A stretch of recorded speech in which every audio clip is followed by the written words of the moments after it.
Well everybody, good morning, welcome to my channel. आज का हमारा टॉपिक है non infectious disease. Important topic है। तो देखिए, पिछली वीडियो में आगे आप लोगों को बताया था इन्फेक्शन डिसीज के बारे में, किस तरीके से फैलती है संक्रमण डिसीज। ये एक व्यक्ति से दूसरे व्यक्ति के कांटेक्ट में आने से फैलती थी, और ये वाली नहीं है, क्योंकि इसे कहते हैं असंक्रमणकारी। तो ये एक व्यक्ति से दूसरे व्यक्ति में कांटेक्ट से नहीं फैलती है, नॉन इन्फेक्शियस डिसीज। इसमें पहला है हमारा कैंसर डिसीज। कैंसर को हिंदी में कहते हैं कर्क रोग। तो बताते हैं कैंसर के बारे में। तो सबसे पहले बताते हैं स्टडी ऑफ कैंसर क्या कहलाती है। तो देखिए, स्टडी ऑफ कैंसर कहलाती है ऑन्कोलॉजी, यानी कैंसर की स्टडी को क्या कहा जाता है, ऑन्कोलॉजी कहा जाता है। अब देखिए, कैंसर डिसीज कब हो जाती है। तो देखिए, हमारी बॉडी में मतलब 3 प्रकार की सेलें पाई जाती हैं। एक तो पाई जाती है WBC, वाइट ब्लड सेल, और दूसरी पाई जाती है RBC, और तीसरी पाई जाती है प्लेटलेट्स। आगे आप लोगों को बताया था प्लेटलेट्स होती हैं। तो देखिए, जो मतलब क्या होता है, कैंसर डिसीज़ कब होती है, जब जो मतलब हमारी WBC सेलें होती हैं, इनमें इंक्रीजिंग होने से कैंसर डिसीज उत्पन्न हो जाती है। यानी जो मतलब हमारी बॉडी में पाई जाने वाली जो भी WBC सेलें होती हैं, वाइट ब्लड सेलें होती हैं, यदि उनकी संख्या बॉडी में बढ़ जाए तो डिसीज हो जाती है कैंसर। और दूसरा पॉइंट है कि लाइसोसोम जो होती हैं बॉडी में प्रेजेंट, यदि वो इंक्रीजिंग होने लगे, यदि वो ज़्यादा मात्रा में बढ़े, तो इससे डिसीज हो जाती है कौन सी, कैंसर डिसीज उत्पन्न हो जाती है। तो देखिए, ये 2 स्टेजें होती हैं। तो देखिए, तो आप लोगों को लाइसोसोम के बारे में बताते हैं। लाइसोसोम को कहते हैं सुसाइडल बैग ऑफ सेल, यानी आत्महत्या की थैली भी कहा जाता है। काफ़ी इंपॉर्टेंट है। ये पूछते हैं कि लाइसोसोम को क्या कहा जाता है, सुसाइडल बैग ऑफ सेल कहा जाता है। और देखिए, लाइसोसोम की खोज किसने की थी, डी डुबे नामक साइंटिस्ट थे। उन्होंने लाइसोसोम की खोज की थी। उन्होंने हमको ये बताया था कि सुसाइडल बैग ऑफ सेल कहा था लाइसोसोम को, इन्होंने इसे नाम दिया था ये। तो देखिए, क्या होती है, तो जो लाइसोसोम होती हैं उसमें एक प्रकार से जो डाइजेस्टिव एंजाइम होते हैं ये प्रेजेंट होते हैं, और ये हेल्प करते हैं किसमें, डाइजेशन में हेल्प करते हैं। ये एक प्रकार से हेल्प करती हैं पाचक अपघटनी एंजाइम के रूप में, एक प्रकार से कैटालिस्ट के रूप में ये हेल्प करते हैं। कैटालिस्ट क्या होती है, जो किसी रिएक्शन की दर को बढ़ा दें, दैट इज कॉल्ड कैटालिस्ट। आगे बढ़ते हैं। कैंसर की देखिए फर्स्ट स्टेज में बताते हैं, इसको किससे मापते हैं, ट्यूमर के थ्रू मापा जाता है। तो देखिए, ट्यूमर को 2 भागों में डिवाइड किया गया है। एक तो था बिनाइन ट्यूमर, और दूसरा है मेलिगेट ट्यूमर। आगे बढ़ते हैं। तो देखिए, जो जो मतलब बिनाइन ट्यूमर होता है ये नॉन मोटाइल होता है, और जो मेलिगेट ट्यूमर होता है ये मोटाइल होता है। नॉन मोटाइल का मतलब हो गया ये अचल रूपी होता है, ये मूवेबल नहीं होता है। और ये वाला कैसा होता है, मूवेबल होता है। मूवेबल का मतलब चल सके, जो चल रूपी। और ये होता है नॉन मूवेबल, यानी ये नहीं चल सकता है ये वाला। और ये होता है मूवेबल। तो देखिए, सबसे पहले बात करते हैं बिनाइल ट्यूमर की। तो देखिए, ये एक प्रकार से स्किन से संबंधित होता है, स्किन का कैंसर होता है इसके थ्रू। और कौन सा होता है, बैकबोन कैंसर होता है। किसके थ्रू, ये पूछते हैं, इंपॉर्टेंट है कि बिनाइल ट्यूमर के थ्रू कौन सा कैंसर होता है। एक तो होता है स्किन कैंसर, एक होता है बैकबोन कैंसर।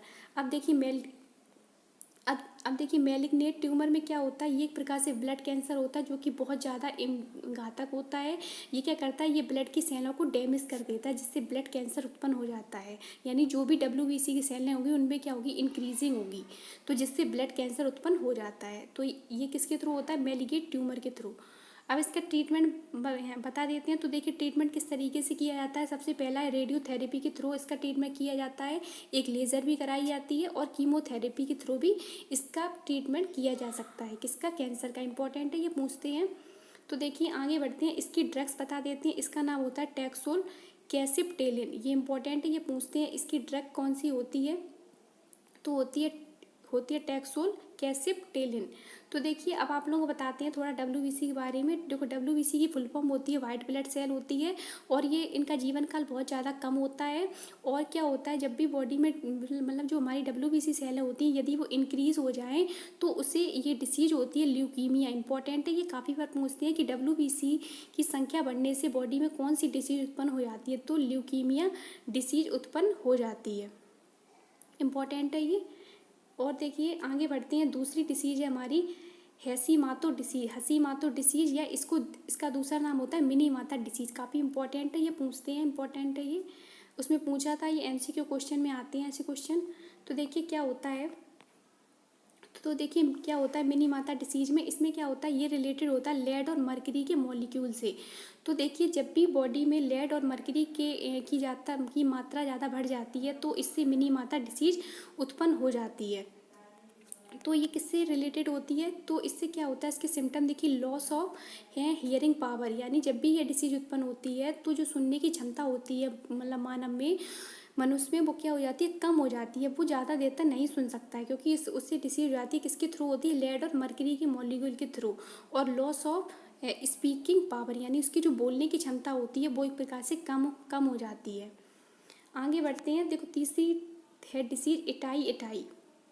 ये किसके थ्रू होती है, ये होती है कैडमियम के थ्रू। ये देखिए कैडमियम की जो मॉलिक्यूल होती है इसके थ्रू ये डिसीज उत्पन्न होती है, इटाई इटाई। इसके सिम्टम बताते हैं, इसमें जो पेशेंट होता है उसके घुटनों में बहुत ज़्यादा होता है पेन होता है, और बैकबोन में हो जाती है प्रॉब्लम, यानी रीढ़ रज्जु, जो बॉडी में रीढ़ रज्जु पाई जाती है उसमें क्या हो जाती है, प्रॉब्लम हो जाती है, क्योंकि कैडमियम की जो मॉलिक्यूल होती हैं इसके थ्रू बीमारी हो जाती है इटाई इटाई। इंपॉर्टेंट है। तो देखिए चौथी हमारी डिसीज है ब्लू बेबी सिंड्रोम, ये इंपॉर्टेंट है, आगे आप लोगों को ये बताई थी मैंने हाइट में। इसमें देखिए क्या होता है, ये होती है कब, नाइट्रेट फूडों को खाने से हो जाती है। नाइट्रेट को मतलब जैसे NO3 2- या NO2 भी हो सकता है। नाइट्रेट नाइट्राइट दोनों के थ्रू होती है, मोस्टली होती है नाइट्रेट के थ्रू, क्योंकि जो प्लांट होते हैं वो प्लांट क्या करते हैं, नाइट्रेट को ही ग्रेड करते हैं, और ये जो नाइट्रोजन का परसेंटेज होता है वो कितना होता है एटमॉस्फेयर में, 70% तक होता है। तो देखिए क्या होता है, ब्लू बेबी सिंड्रोम की प्रोसेस कब होती है, तो देखिए WHO की अकॉर्डिंग, यानी विश्व, इसे कहते हैं वर्ल्ड हेल्थ ऑर्गेनाइजेशन, विश्व स्वास्थ्य संगठन की अकॉर्डिंग, यदि वो पेशेंट मतलब एक प्रकार से फिजिकली और देखिए फिजिकली मतलब भौतिक रूप से, और देखिए सोशली यानी सामाजिक रूप से, और मेंटिकली यानी मानसिक रूप से स्वस्थ हो, यदि वो उसमें तीनों ये मतलब करेक्टर पाए जाएं, यदि वो इस तरीके से मतलब कैसा हो, एक प्रकार से कैसा हो, स्वस्थ हो, तो उसे वह डिसीज उत्पन्न नहीं होगी। यदि उनके ये तीनों पार्ट खराब हैं, यदि ये पार्ट उनके उस व्यक्ति के डैमेज हो जाए, उस पेशेंट के डैमेज हो जाए, तो उसे डिसीज हो जाती है ब्लू बेबी सिंड्रोम। कौन सी हो जाती है, ब्लू बेबी सिंड्रोम हो जाती है डिसीज। कब हो जाती है, जब उसके जो फिजिकली हैं और देखो सोशली हैं और मेंटली, यानी वो भौतिक रूप से, सामाजिक रूप से, मानसिक रूप से यदि वो स्वस्थ नहीं है, तो उसे ब्लू बेबी सिंड्रोम डिसीज उत्पन्न हो जाती है। इसमें जो बच्चा होता है वो कैसा हो जाता है, ब्लू कलर का हो जाता है, ब्लू कलर का हो जाता है। आगे आप लोगों को बताया भी था। तो देखिए क्या होता था, इसमें एक प्रकार से जो हार्ट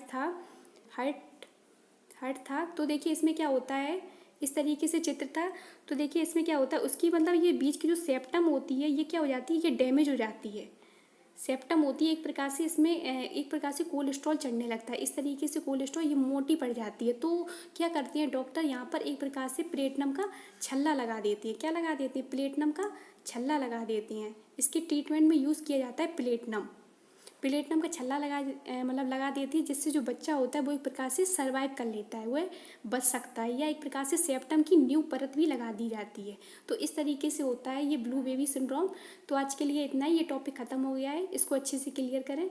वीडियो अच्छी लगी तो उसे लाइक करें, शेयर करें, कमेंट करें। अगर आप नहीं हैं तो चैनल को सब्सक्राइब करें, बेल आइकन को जरूर प्रेस करें, ताकि लेटेस्ट वीडियो का नोटिफिकेशन मिलता रहे। फिर कल आएंगे न्यू टॉपिक के साथ, तब तक के लिए गुड बाय।